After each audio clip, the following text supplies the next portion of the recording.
Hello student, ધોરણ 10 વિષય વિજ્ઞાન. ગયા કાલે જે 16મું ચેપ્ટર આપણે ભણી ગયા હતા એમાં ગયા કાલના લેક્ચરમાં પર્યાવરણનું સંરક્ષણ કેવી રીતના જરૂરી છે, બરાબર, નૈસર્ગિક સ્ત્રોતોનું વ્યવસ્થાપન શા માટે જરૂરી છે, આ વિશે આપણે ભણી ગયા. પર્યાવરણને મિત્ર બનાવવા માટે કઈ કઈ ટેવ આપણે કરવી જોઈએ, પરિવર્તનો લાવવા જોઈએ, એ આપણે ભણી ગયા. આજનો આપણો ટોપિક છે જંગલ અને વન્યજીવ. કે જંગલો અને વન્યજીવો છે એની આપણા જીવનમાં એટલે કે આપણા રોજિંદા જીવનમાં શું જરૂર છે, અથવા તો જંગલોનું રક્ષણ, વન સંરક્ષણ, એની માટે સંકળાયેલ કઈ વ્યક્તિઓ છે કે સંસ્થાઓ છે એના તરફ આપણે ધ્યાન રાખવું જોઈએ. આ બધી વસ્તુ આપણે આજે ભણવાની છે. રેડી? તો જંગલોની જો આપણે વાત કરીએ, જંગલો અને વન્ય જીવન, તો એમાં સૌ પહેલાં આપણે ભણવું પડશે જૈવ વિવિધતા એટલે શું, અથવા તો જૈવ વિવિધતા સંરક્ષણનો મુખ્ય ઉદ્દેશ શું છે અને વિશિષ્ટ સ્થળ એનું કયું છે.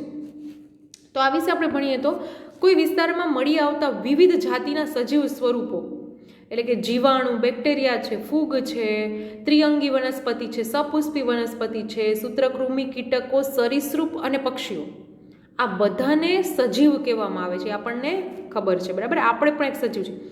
અને તેમની સંખ્યાને એટલે કે આ સજીવના સ્વરૂપો છે એની ટોટલ જેટલી સંખ્યા છે એને કહેવામાં આવે છે જૈવ વિવિધતા.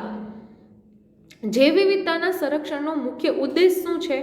આપણા વારસામાં મળેલી આ જે જૈવ વિવિધતા છે એની સાચવણી કરવી, એટલે કે એની જાળવણી કરવી, બરાબર. જૈવ વિવિધતાનું સ્થળ કયું છે? તો કે જંગલો. જંગલ એવી વસ્તુ છે કે જેમાં આ બધા સજીવ સ્વરૂપો હોય છે. જીવાણુ હોય, ફૂગો હોય, સપુષ્પી વનસ્પતિ હોય. જંગલોમાં, વનમાં જે એનું સ્થળ છે એમાં હર એક સજીવ સ્વરૂપો જોવા મળે છે, બરાબર.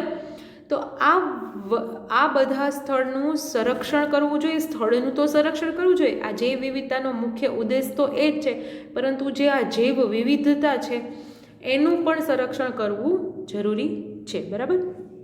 એની માટે આપણે આગળ વધીએ તો આપણે જંગલ અને વન્ય જીવનનું સંરક્ષણ શા માટે કરવું જોઈએ? કરવું તો જોઈએ, પણ શું કામ એને કરવું જોઈએ?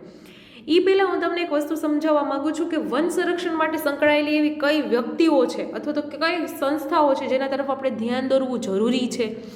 એ માટે હું તમને કહું તો એક તો જંગલની અંદર અને તેની નજીક રહેતા લોકો, જંગલમાં અને જંગલની નજીક રહેતા લોકો, તેઓ પોતાની અનેક જરૂરિયાતો માટે જંગલો પર આધાર રાખે છે, બરાબર.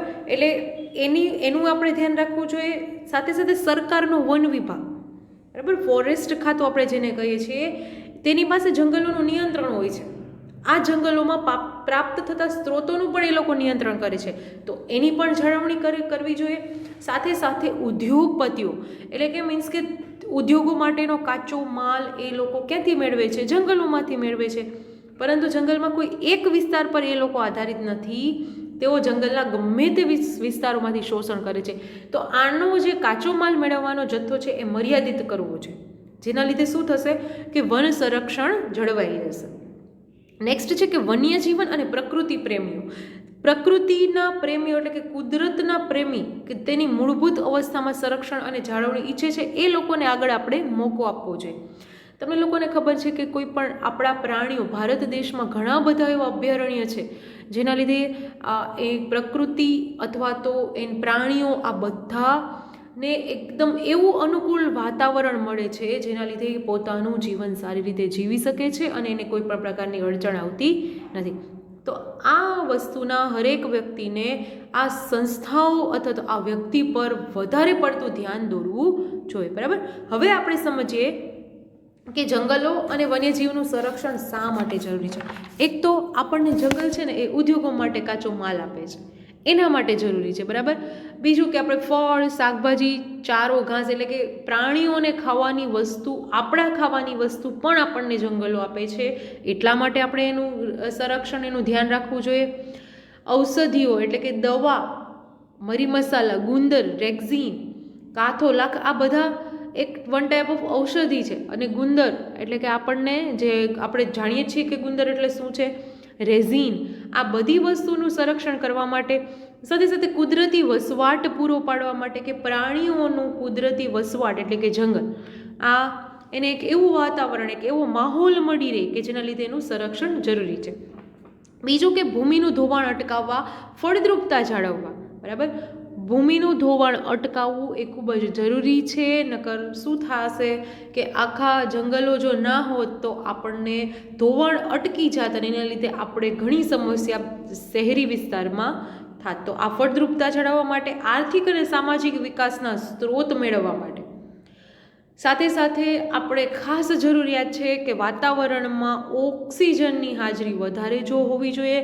જે જંગલો શું કરે છે, કાર્બન ડાયોક્સાઇડ બહાર, આપણે કાર્બન ડાયોક્સાઇડ આપણો છે એ પોતે શ્વાસમાં લે છે અને ઉચ્છ્વાસમાં આપણને આપે છે ઓક્સિજન, જે આપણા જીવન જરૂરિયાતની એક મહત્ત્વની વસ્તુ છે. તો આ વાતાવરણમાં CO2 પ્રમાણની સંતુલિતતા જાળવવા માટે પણ જંગલોનું આપણે સંરક્ષણ કરવું જોઈએ. ઓકે, જંગલના નિવસન તંત્રની જાળવણી, એની આવશ્યકતા શું છે તો કે એના જે રહેઠાણ છે એની જાળવણી માટે, કુદરતના પર્યાવરણીય સંતુલન માટે. એનું કારણ છે કે આપણને જંગલો ઘણું આપે છે, બળતણ, ફર્નિચરના લાકડા. બરાબર, આ બધી વસ્તુનું નિયંત્રણ થવું જરૂરી છે અને એનું સંતુલન પણ જાળવવું જરૂરી છે. બીજું કે જંગલમાં બીજ વિકિરણ ફેલાવા દ્વારા જુદા જુદા સ્થળોએ વૃદ્ધિ વિકાસની અનુકૂળતા પૂરી પાડે છે. આપણને ખબર છે, આપણે પુકેસર વનસ્પતિ, સ્ત્રીકેસર, સપુષ્પી વનસ્પતિ ભણી ગયા. એની પરાગરજ છે એ એક સ્ત્રીકેસરમાં, પુકેસરમાંથી સ્ત્રીકેસરમાં જાય છે, ત્યાં એનું ફલન થાય છે. તો આવી રીતના બીજ વિકિરણ એનો ફેલાવા દ્વારા એને એવું અનુકૂળ વાતાવરણ હોવું જોઈએ કે એનાથી બીજી વનસ્પતિનો વૃદ્ધિ અને વિકાસ થાય. તો આ માટે પણ જરૂરી છે. નેક્સ્ટ છે કે પોષક સ્તરોમાં ઉર્જાનું વહન જાળવી રાખે છે અને જૈવ વિવિધતામાં વધારો કરે છે. આનો મિનિંગ એવો થાય છે કે પોષક સ્તરો, આપણને ખબર છે કે એક આપણે બધા જ સજીવો એકબીજા પર આધાર રાખીએ છીએ. જો એમાંથી કોઈ પણ એક સજીવ ના હોય તો આપણી આખી આહાર શૃંખલા છે એ ખોરવાઈ જાય છે. એના માટે થઈને પોષક સ્તરોમાં ઉર્જાનું વહન જાળવી રખાય છે. આ માટે થઈને જૈવ વિવિધતામાં વધારો થાય છે. તો આ એક આવશ્યક વસ્તુ છે. નેક્સ્ટ છે વન સંરક્ષણ માટે કેટલાક ઉપાયો જોઈએ. કે કયા કયા ઉપાયો છે તો કે બળતણ અને ફર્નિચરના લાકડા માટે વૃક્ષોની થતી કટાઈ એમાં ઘટાડો કરો.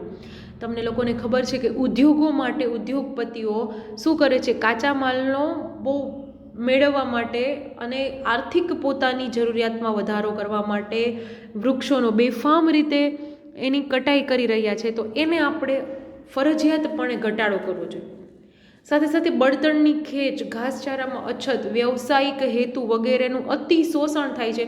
એનાથી જંગલોને શું કરવું જોઈએ, સુરક્ષિત રાખવું જોઈએ અને વારંવાર વૃક્ષારોપણ કરવું જોઈએ, જેનાથી જેટલા વૃક્ષો કટ થાય છે એટલા સામે ઉગી જાય. તો આ અને વૃક્ષારોપણ તો કરવું જોઈએ, પરંતુ એ જ્યાં સુધી વૃદ્ધિ અને વિકાસ વૃક્ષ ના પામે ત્યાં સુધી એનો ઉછેર કરવો જોઈએ, એની સંભાળ રાખવી જોઈએ. એ પણ આપણી એક નૈતિક ફરજ છે. પ્રાપ્ત બધી જગ્યાઓ પર ઝડપી ઉછેર પામતા છોડ રોપી જંગલનો વિકાસ કરવો જોઈએ. કે જેટલી જંગલોની કટાઈ થાય છે એટલા જો આપણે વૃક્ષારોપણની પ્રવૃત્તિ કરીએ, એનો સાર સંભાળ કરીએ, એનો વૃદ્ધિ વિકાસ કરીએ તો આપણા માટે જંગલનો વિકાસ ખૂબ જ જરૂરી છે. જંગલોની જાળવણી અને સંરક્ષણમાં સ્થાનિક લોકો અને ગામવાસીઓની સક્રિય ભાગીદારી હોવી જોઈએ. જો સૌપ્રથમ જંગલો સાચવણી કોણ કરે, એનું સંરક્ષણ કોણ કરે, કે એમાં અંદર રહેતા લોકો અને એની જંગલોની આસપાસ રહેતા લોકો, એના સ્થાનિક લોકો. બરાબર, તો એ ગામવાસીઓ એમની સક્રિય ભાગીદારી કરે, એમાં જોડાય, એવા હેતુથી આપણે એ લોકોને પણ એ લોકોની જાળવણી એ પણ આપણી એક નૈતિક ફરજ છે. બરાબર, કોઈ પણ પ્રકારના વૈજ્ઞાનિક સંશોધનો છે કે એની દેખરેખ છે, ઉપરાંત જંગલોની જાળવણી માટે શિક્ષણ દ્વારા જાગૃતિ ફેલાવવી જોઈએ કે આટલી વસ્તુ કરાય, આટલી વસ્તુ ન કરાય. તો ને તો જ આપણે જંગલોનું આચ્છાદન ઘટાડી શકીએ. બરાબર, વન કટાઈ બહુ ગંભીર અસર આપણી ઉપર કરી રહી છે કે વરસાદનું પ્રમાણ ઘટાડે છે, CO2નું પ્રમાણ વધારે છે, એનાથી ગ્રીન હાઉસ ઇફેક્ટ સર્જાય છે. બરાબર, નિવસન તંત્રની સમતુલા ખોરવાય છે, રાસાયણિક દ્રવ્યોના કોઈ પણ સંચાલનની અનિયમિતતા ઊભી થાય છે. આ બધી વસ્તુ વન કટાઈના કારણે આપણને બહુ આ સમસ્યાનો વધારે આ સમસ્યા થઈ રહી છે. એના માટે જો આવા વૈજ્ઞાનિક સંશોધન અથવા તો દેખરેખ થાય તો શું થશે, જંગલોની જાળવણી એકદમ સરળ રીતે. તો આ બાબતનું શિક્ષણ છે, એની માટેની જાગૃતિ છે, એ આપણે સ્થાનિક લોકોમાં અથવા તો હરેક વ્યક્તિને આપણે પહોંચાડવી જોઈએ કે વન કટાઈ કરવી જોઈએ નહીં. તો આ ટાઈપના ક્વેશ્ચન તમને પૂછાશે. ઓકે. જંગલોનું વન્ય સંરક્ષણ તો આપણે ભણી ગયા, પણ આપણે ચીપકો આંદોલન, આ ચીપકો આંદોલન વિશે તમને પૂછાય છે કે ચીપકો આંદોલન છે શું? એવું કેવું આંદોલન છે કે જે રેની ગામના લોકોએ શરૂ કર્યું હતું, બરાબર? તો ચીપકો આંદોલન વિશે થોડીક તમને માહિતી હું આપી દઉં છું. એ તમને આ ક્વેશ્ચન છે એની PDF તમને મળી જશે, એ તમારે હોમવર્કમાં લખવાનું છે, બરાબર? તો ચીપકો આંદોલન છે શું? એક તો ચીપકો આંદોલનમાં શું કર્યું હતું લોકોએ કે વૃક્ષોને ભેટી ગયા હતા અને એની સામે ચળવળ શરૂ કરી હતી. આ આંદોલન છે ને 1970માં થયું હતું, શરૂઆતના દસકામાં, બરાબર? હિમાલયની ઊંચી પર્વતીય શૃંખલામાં એક ગઢવાલ નામનો એરિયા આવેલો છે, એમાં એક ગામ છે રેની નામનું ગામ. એમાં આ લોકોએ, રેની ગામના લોકોએ ચીપકો આંદોલન કર્યું હતું, જેનું સ્થાનિકવાસીઓ કે જે રેની ગામના સ્થાનિકવાસીઓ રહેતા હતા, એના લોકલ પબ્લિક, બરાબર, એ લોકોએ જંગલોથી દૂર થતી નીતિના પરિણામે કે જંગલોનો વારંવાર ઉદ્યોગપતિઓ છે એ વારંવાર નાશ કરી રહ્યા હતા, એના માટે થઈને આ આંદોલન એ લોકોએ ચાલુ કર્યું હતું, બરાબર? ગામની નજીકના જંગલના વિસ્તારમાં વૃક્ષોના માલિકો છે ને વૃક્ષો કાપવાનો અધિકાર કોન્ટ્રાક્ટરને આપ્યો હતો. આ કોન્ટ્રાક્ટરે, તેથી સ્થાનિક લોકોએ શું કર્યું કે સ્થાનિક લોકો અને કોન્ટ્રાક્ટર આ બે વચ્ચે ઘર્ષણ અને વિવાદ એકદમ સર્જાયા કે કોન્ટ્રાક્ટરે શું કરવું હતું કે પોતાની આર્થિક જરૂરિયાત માટે એ લોકોએ વૃક્ષો કાપી અને વધારે પૈસા કમાવા હતા, પરંતુ સ્થાનિક લોકોને એ વાતનો ખ્યાલ આવી ગયો કે વૃક્ષો કપાવાથી એ લોકોને કેટલું નુકસાન થાય છે, પરંતુ પ્રકૃતિ ઉપર પણ નુકસાન પહોંચે છે. તો આ બંને વચ્ચે વિવાદ થયા અને એક નિશ્ચિત દિવસે જ્યારે વૃક્ષોના માલિકોના માણસો કોન્ટ્રાક્ટર સાથે વૃક્ષો કાપવા માટે આવ્યા ત્યારે ત્યાં સ્થાનિક પુરુષો ત્યાં હાજર ન હતા. મીન્સ કે જે ત્યાંના સ્થાનિક લોકો છે એમાં પુરુષો હાજર ન હતા. તો શું કર્યું કે ત્યાંની સ્ત્રીઓએ કોઈ પણ પ્રકારના ભય વગર આખા વૃક્ષોને ભેટી પડ્યા, વૃક્ષોની ફરતે ભેટી અને ઊભા રહી ગયા, જેથી મજૂરો છે એને વૃક્ષ કાપતા અટકાવ્યા. તો આ સ્ત્રીઓનો બહુ એક સારો આંદોલનનો પ્રયાસ કહેવાય કે જેનાથી શું થાય કે કોન્ટ્રાક્ટર અને મજૂરો છે એ વૃક્ષો કાપી શક્યા નહીં. અને આ ચીપકો આંદોલન છે એ માનવ સમુદાય અને લોકસંચારમાં ખૂબ જ એટલું ઝડપથી પ્રસરી ગયું કે ભારત સરકારે જંગલના સ્ત્રોતના સદુપયોગ અને પ્રાથમિકતા માટે પુનઃ વિચારણા કરવાની ફરજ પડી, બરાબર? તો આ એક સારી વસ્તુ કહેવાય કે આ દરમિયાન આખું એવો માહોલ થઈ ગયો કે સરકારે એવું વિચાર કરવો પડ્યો કે જંગલોની કટાઈ કરવી જોઈએ નહીં, વૃક્ષો કટાઈ કરવી જોઈએ નહીં. આ ચળવળના પરિણામે માલિકોએ વૃક્ષ કાપવાનું કામ તો બંધ રાખવું પડ્યું, સાથે સાથે ભારત સરકારને પણ આ માટે પુનઃ વિચારણા કરવાની ફરજ પડી ગઈ, બરાબર? તો આ એક સ્ત્રી દ્વારા થતી એક આંદોલન હતું જેનું નામ આપવામાં આવ્યું, કેમ કે એ લોકો વૃક્ષોને ભેટી પડ્યા હતા એટલે એને કહેવામાં આવ્યું ચીપકો આંદોલન. ઓકે. તો તમને એવો ક્વેશ્ચન પૂછાય છે કે કઈ સાલમાં આ ચીપકો આંદોલન થયું હતું? તો 1970ની સાલમાં.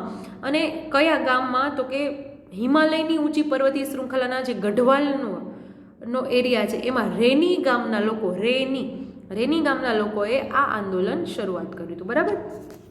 તો આ એક થઈ ગયું ચીપકો આંદોલન. હવે એક એવો ક્વેશ્ચન પૂછે છે કે સમજાવો કે સ્થાનિક લોકોની ભાગીદારીથી જંગલોનું વ્યવસ્થાપન છે એની અસરકારક રીતે કેવી રીતના પોસિબલ બન્યું કે આ સ્થાનિક લોકોની ભાગીદારી છે એનાથી જંગલોનું વ્યવસ્થાપન અસરકારક રીતે થઈ શક્યું, શા માટે, બરાબર? તો રાજ્ય સરકાર છે એના દક્ષિણ પશ્ચિમ જિલ્લાઓમાં નાશ થયેલો જે એક સાલ નામનું વૃક્ષ, સાલ આપણે તો બધા ઓળખીએ છીએ, આ સાલના જંગલોની પુનઃસ્થાપન યોજના નિષ્ફળ થઈ રહી હતી, બરાબર? વન વિભાગના અધિકારી કે બેનર્જીએ ખૂબ જ ખરાબ પરિસ્થિતિ ધરાવતા મિદનાપુર જિલ્લાના અરાબારીના કોઈ પણ અમુક હેક્ટર એટલે કે 1272 હેક્ટર વિસ્તારના સાલની જંગલની જાળવણી માટે સ્થાનિક ગામવાસીઓનો સમાવેશ કર્યો.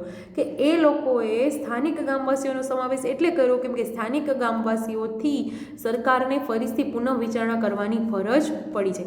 તો એના બદલામાં ગામવાસીઓએ શું કીધું? તો કે ગામવાસીઓએ કીધું કે અમે આ આંદોલનમાં સામેલ થાય, પણ સામે તમારે અમને એની રોજગારી માટેની 25% નિપજનો ઉપયોગ કરવાનો અધિકાર તમારે અમને લોકોને આપવો પડે. આ ઉપરાંત તેમને ખૂબ ઓછી કિંમતે બળતણ માટેના લાકડા અને પશુઓ જે છે એમને ચરાવવાની સંમતિ પણ આપવામાં આવે. તો આ માટે જે અધિકારી હતા વન વિભાગના AK બેનર્જી એ પોતે હા કહી દીધી એણે કે પોતે બહુ સારી રીતે કે આ કામ એક સારું છે, એના માટે એ લોકોએ હા પાડી કે હું તમને 25% નીપજનો પણ અધિકાર આપું છું ઉપયોગ કરવાનો, અને સાથે સાથે તમારા બળતણના લાકડા પણ ઓછા કિંમતે અને પશુઓને ચરાવવાની સંમતિ પણ તમને લોકોને છે. તો આવી રીતના સ્થાનિક લોકો અને આ જે વન વિભાગના અધિકારી છે AK બેનર્જી, આ બંનેની સક્રિય ભાગીદારીથી 1983માં અરાબારીના સાલના જંગલો એટલા સમૃદ્ધ બની ગયા કે એક તો એની કટાઈ પણ નહીં, સાલના વૃક્ષોની કટાઈ પણ ના થવા માંડી, કેમ કે સાલનું લાકડું છે ને એ સૌથી વધારે મોંઘું હોય છે, એને એ લોકો વેચે તો એને ખૂબ જ વધુ પૈસા આવે છે. એટલા માટે થઈને આ અરાબારી સાલના જંગલો છે એ સમૃદ્ધ પણ થઈ ગયેલા, અને સાથે સાથે જે પશુઓને ચરાવવાની સંમતિ અને બળતણના લાકડા માટે બળતણ જે એ લોકોએ જોઈએ છે એ બધું ખૂબ જ ઓછી કિંમતે એ લોકોને મળવા માંડ્યું. એના લીધે થઈને શું થયું તો કે સ્થાનિક લોકોની પણ જરૂરિયાત પૂરી થઈ ગઈ, અને AK બેનર્જી જે વન વિભાગના અધિકારી હતા એની પણ એક વિચારણા હતી કે જંગલોને બચાવવા, સાલના જંગલોને બચાવવા, એ પણ થઈ ગયું, અને સાથે સાથે આપણું આખું જંગલનું સંરક્ષણ, વન્યજીવનું સંરક્ષણ પણ જરૂરી બન્યું. તો આ એક બહુ સારી વસ્તુ કહેવાય. બરાબર. તો આ 2 ક્વેશ્ચન છે એ મેં તમને આમાં નથી અત્યારે વિડીયોમાં આપેલા, એ તમને PDF દ્વારા હોમવર્કમાં મોકલી દઈશ. બરાબર. એક ચીપકો આંદોલન અને એક આ સાલના વૃક્ષોનું સંરક્ષણ કેવી રીતે શક્ય બન્યું, એ બંને તમારે હોમવર્કની PDF આવશે. બાકીનું બધું તમારે આમાંથી તો જે છે એ તો ફેરબુકમાં લખવાનું જ છે. ઓકે. તો આજ માટે આટલું જ. કાલે આપણે જ્યારે ભણીશું ત્યારે શું કરશું, કોલસો અને પેટ્રોલિયમ, આ લાસ્ટ ટોપિક છે 16મા ચેપ્ટરનો, એ વિશે આપણે ભણીશું, કોલસો અને પેટ્રોલિયમ. ઓકે. આજ માટે આટલું જ. Thank you.